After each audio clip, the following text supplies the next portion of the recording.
get started recording, and thank you for joining us today. One of our events is part of our week-long study abroad fair. My name is Sarah Simonite. I'm an associate director here in our Center for International Education, and today's session is specifically about interning abroad. And I'll go ahead and start the presentation.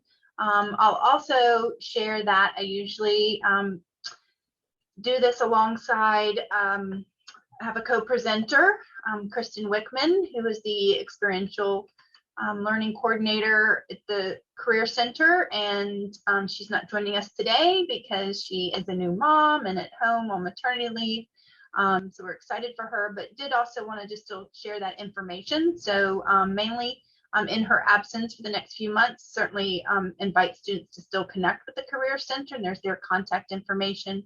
And then when Kristen is back from maternity leave, she'll be happy to connect with students as well on that individual basis. But she'll have a colleague in the Center for International Education that can work with you in the meantime. So that's important to know as well. So I'll be kind of covering some of her slides. So talking about, what makes a good internship.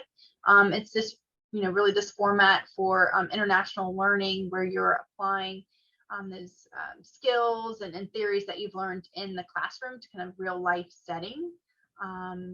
It's important to have clearly defined tasks and projects, start dates, knowing how much time is committed, because a lot of what we're talking about is going to be for academic credit. So even though it's an internship, it is still kind of treated like a course where you're dedicating that time to learn in that experiential setting. And you should have a supervisor on site that's kind of guiding you through that. You may have a little bit more hands-off projects, but still providing that supervision. And what are your learning objectives, your goals for this experience that you can build upon, certainly as you move forward throughout your college career, but more importantly in your future professional life, and maybe even at the grad school level. And interning is a good way to know what you want to do later in life, but also what you don't want to do. Maybe it's a good time for those 4-6 weeks or 4 months to know, it's not as glamorous as I thought it'd be. Maybe this isn't, where my passions and skills lie. So that's just as valuable an experience as well. So the National Association of College and Employers, referred to as NACE, said that nearly 91% of employers prefer candidates that have real life job experience. So, really an important part. Certainly that's why we have that dedicated division of the Career Center to help students with this. And more important, moving into the workforce, having those career readiness skills really valued. So quite a few here. You can see what we call those career readiness skills, and particularly those highlighted in yellow would be ones, certainly not the only ones, but really ones that students are improving upon in an international setting. And we are going to talk about the virtual option as well. So it's not just for in-person, although we know that may be most desirable, but certainly, it is an option to do virtual. And we've had a couple students this past spring and summer and I'll talk a little bit about that. Unfortunately, just with schedule, they couldn't attend today, but they did talk about how that experience was still valuable. So you'll see, really important is both the written and verbal communication, but top of that is problem solving skills, and certainly just kind of living and learning, navigating life abroad, really, helps hone those skills as well. And then also certainly that flexibility and adaptability, working across cultures, that's obviously going to be a big advantage with an international internship experience. Obtaining that global intercultural fluency, kind of again working across diverse groups of people, really just enhances your marketability for your future career, or an additional internship if you wanted to have a second one as part of your college career. And you certainly have that when you're working across cultures. And as we know, the world is more and more interconnected, and so you have those opportunities to connect even in the virtual format, just like we're able to connect today. So that's a great opportunity. So talking about specifically the academic credit, so that is what the CIE, Center for International Education, everything that we do is for academic credit, even if it's just elective hours. So if you wanted to do a non-academic bearing internship, then I would refer you directly with the center, the Career Center. They can help you with that. So we historically have had at least a German internship that's offered in the summer, and that will be offered again. We're still, planning to relaunch our summer programs as conditions improve for next summer. In the past, if we have some freshmen out there who may be looking for, an internship opportunity a year or two from now, we have had internships with the French department and also public health, but definitely on the books for next summer is going to be German credit. We have scholarships available for our students. So the General Study Abroad scholarships also apply for students that are interning abroad, because again, if it's for academic credit, it's a academic program, and so you're certainly eligible for our scholarships. Outside of our faculty-led programs, we have what are called affiliate programs. So these are partnerships that we have with about 22 organizations. Those partners are listed on our website, the CIE website, and there's links to their pages. So there's and the majority of them do offer internship opportunities. It could be like a standalone, maybe during the summer, or we had about 8 students during spring 2020, unfortunately, who were interning as part of their semester study abroad program. So, as I mentioned, that course, that internship counted as their 4th or 5th class. So transfer credit is certainly possible. Sometimes departments will give the equivalent of what the internship credit is, in their catalog. Hopefully, at the least, you could get elective credit as well. You may need elective credit, or hopefully you still value what the international internship experience brings, beyond just elective credit, if that's all the department approves. With the affiliates, just lots of opportunities for placements in different disciplines and locations throughout the world. So as I mentioned, obviously in these last year and a half, really converted so much of our work to a virtual format. And there's certainly benefits to that. And one of the students who did a summer virtual internship, actually that was his preference, to do the virtual format because of other obligations and commitments and plans that he had for the summer. He didn't necessarily want to go to Argentina, so he worked with an organization based in Argentina. So that's great that, if there's some things that are coming out of the pandemic, that there are these new opportunities for students to have connections with other international, students and colleagues, and certainly as an internship, this is one. So that's increasing that accessibility. Certainly, it's more affordable. Don't have the flight expense and in-country, cost of living expenses. No carbon footprint for sustainability, and you still, gain those valuable skills of time management. The digital fluency, maybe they're working with different, databases and apps and programs. Maybe that's unique to that particular discipline within, the science field or the business field, and that's a great, note that you can put on your resume that you have, navigated within that type of system. And both the students, we had one, as I mentioned, this summer, and then we had Emma, who participated in a last spring semester virtual internship, really talked about, being self-motivated and that time management, because you weren't in that office space, had that dedicated time, that you had to be very disciplined in making sure, getting the work done in a timely, manner for, those project timelines.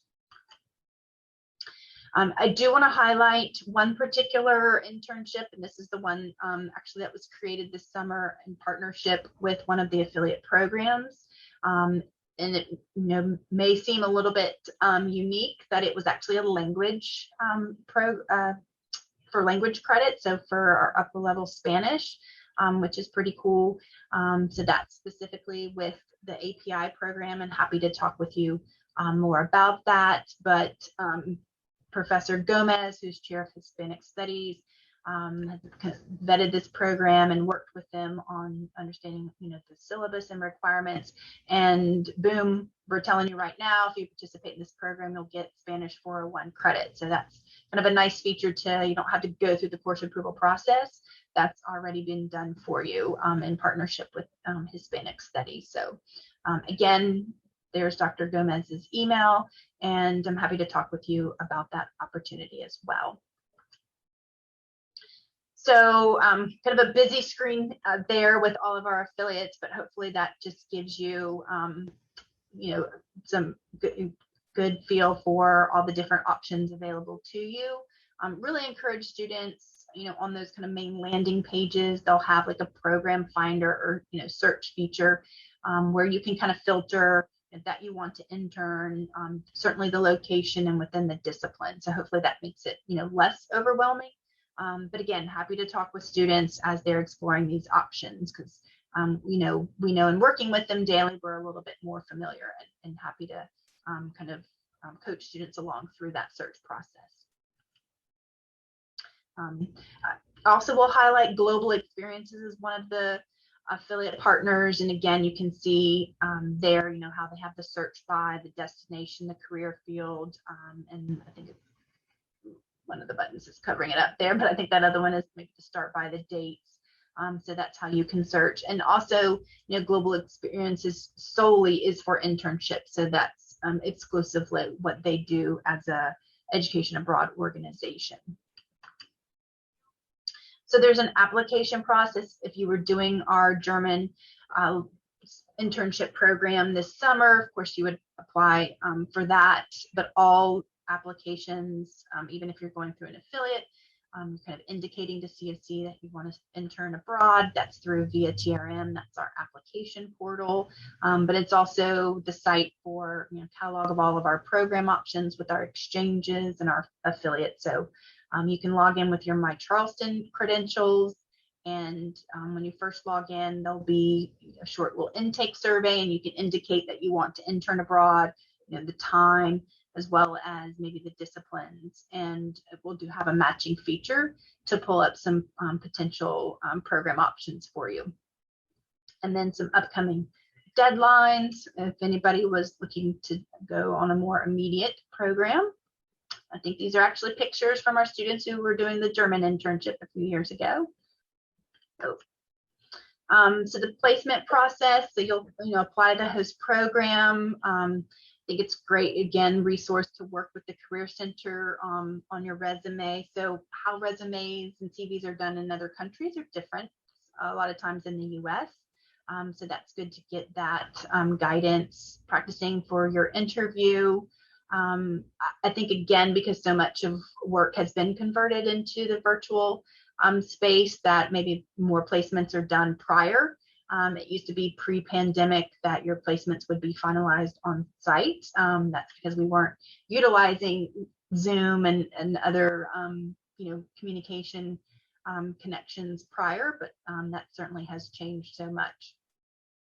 And this last point, I really want to point out to students being open to a variety of placements, and particularly, not kind of going with maybe the obvious. If you're a communication major and you want to go to London and work for the BBC, sometimes in your larger, multinational companies and organizations, you don't have as much kind of hands-on work that you may have for startups. So, one of our students who was in Vienna in spring 20 worked for a finance major, worked for a mergers and acquisitions company, and was kind of really thrown in doing the work. And so students find when they're with those smaller, maybe unheard of organizations, that they're doing real life, real time, projects and work for the benefit of that organization or company.